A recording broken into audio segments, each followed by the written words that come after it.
अस्सलाम वालेकुम viewers, welcome to Urdu से यूट्यूब चैनल। अस्सलाम वालेकुम प्यारे व्यूअर्स, उर्दू से टीम की जानिब से एक और न्यू वीडियो के साथ हाजिर हैं और आज की इस वीडियो में हम आपको बताने वाले हैं खलील नेम के मीनिंग और इसकी तफसीलात। खलील के इंग्लिश में स्पेलिंग बनते हैं KHALIL। जिन्स लड़का है, मजहब है मुस्लिम।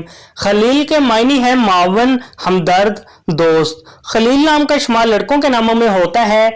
खलील नाम की इब्तदाई तारीख अरबी जुबान से निकलती है। खलील नाम के अफराद के लिए खुशकिस्मत नंबर 4 माना जाता है, जबकि खुशकिस्मत दिनों में अतवार और मंगल शामिल है। खुशकिस्मत धातों में हिंसों के हिसाब से तांबा शामिल है। खलील नाम के अफराद के लिए मुआफिक रंगों में सुर्ख और हल्का सब्ज रंग शामिल है। खलील नाम के अफराद के लिए मुआफिक पत्थरों में पखराज शामिल है। खलील नाम में 6 हरूफ है और ये एक लफ्ज बनता है। अपने नाम का मीनिंग जानने के लिए कमेंट बॉक्स में लिखिए, चैनल को सब्सक्राइब कीजिए, वीडियो को लाइक और शेयर कीजिए। Thanks for watching.